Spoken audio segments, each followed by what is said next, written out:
Baby.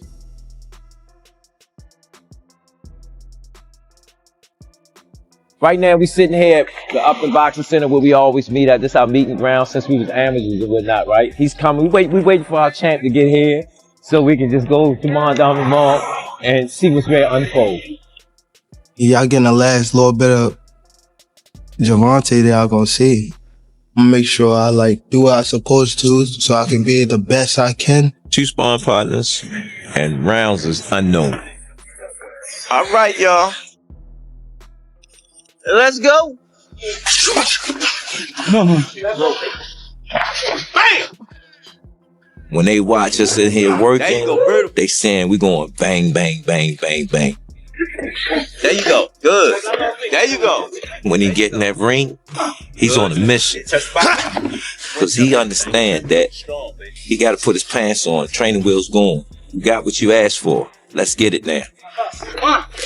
Slowing down.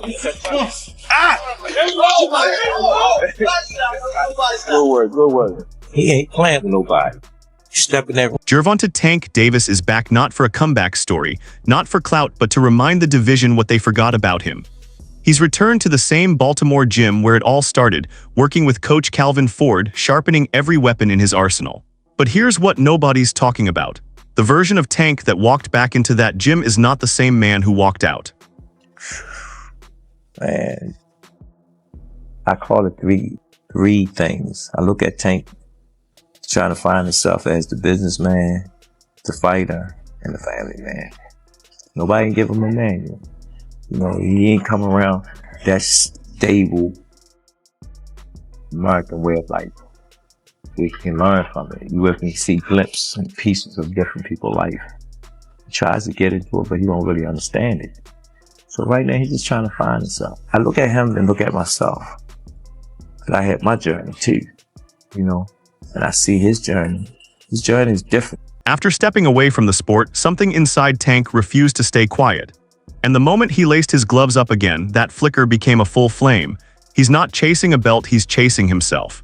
The question isn't whether he has the skills.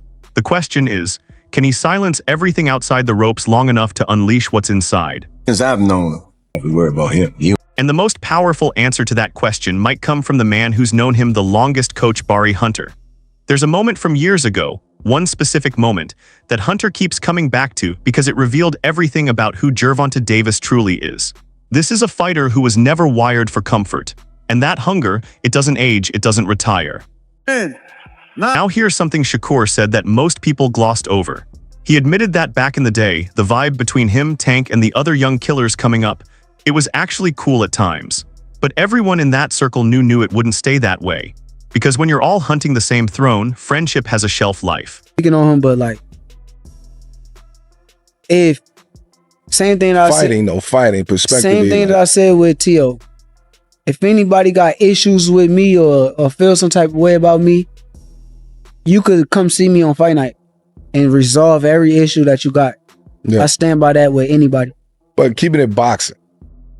That's boxing. No, I'm just saying. That's not boxing? Yeah, no, I love it. No, you got to do what you got to do. Right, I just want to see. I want to know. I'm just asking, realistically, will we ever see y'all two in the ring? However way it get there, will we ever see that match? So why is this fight still not happening? Shakur doesn't dance around it. He says he wants the Tank fight badly, but calls Tank's whole conduct goofy, not frustrated, not angry, goofy. That one word tells you more about the power dynamic than any contract dispute ever could. According to Shakur, this isn't about TV deals or money. Tank just isn't being serious, and the fans, they can see it too. I knew I'm the one. I always knew. And I feel like deep down, they probably won't say it, but they know.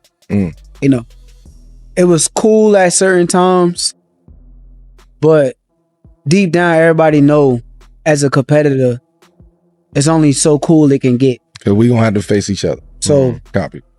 Truthfully, it was cool at times, but yeah, at the beginning. Sean Porter has been in the ring with the elite. He knows what dangerous looks like up close. And when he breaks down Tank versus Shakur, he says something that should genuinely worry Davis fans. This fight is a completely different animal. Porter sees it as a high-level chess match, where Shakur's defensive genius doesn't just neutralize Tank's power, it exposes it. The knockout formula Tank has lived by his entire career. Porter says it flat out. It will not work against Stevenson. Everybody thinks that Tank is gonna go in there and just knock out Shakur. It's gonna That's be, not gonna happen.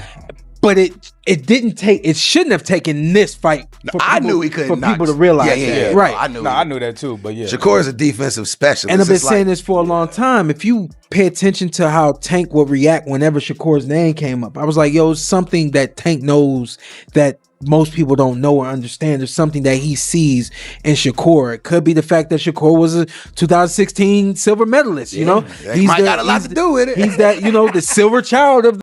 But Porter takes it further because the real question isn't whether Tank can knock Shakur out. It's whether Tank can adapt when Plan A dies. The best fighters in history aren't the hardest hitters. They're the ones who can shift gears mid-fight when the knockout isn't coming and the usual formula isn't working. Can Tank do that? That answer will define his legacy. Style that you don't usually get from Tank.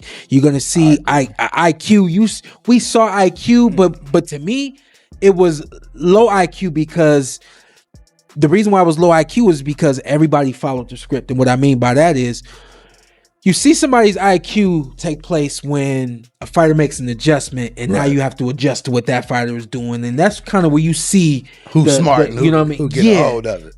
I think my fight with Terrence shows a very high level of IQ from both of us. You know what I mean? For sure. And that's what Tank is gonna do with Shakur. He's gonna come into the ring and be a different version of himself. And then Roy Jones Jr. weighs in, and his verdict is the sharpest one yet. He points to one thing above everything else that gives Shakur the edge. Not speed, not footwork, discipline. Stevenson's focus inside and outside the ring operates on a completely different level. Wins it because of his discipline, because he showed against Teofimo that he can stay very disciplined all night. And he's the type of guy, he don't really do a lot of crazy stuff in his life normally. So it's like discipline is a thing that is not only exercised inside the ring, it's exercised also outside the ring. And as we see, sometimes Gervonta has problems with discipline, but we have never seen Shakur have problems with this. We've seen him be more disciplined at right times than we. So here's what I want to know from you: who wins this fight and how? Drop your prediction in the comments. And if this conversation had you locked in, hit like, subscribe, and turn on notifications because this story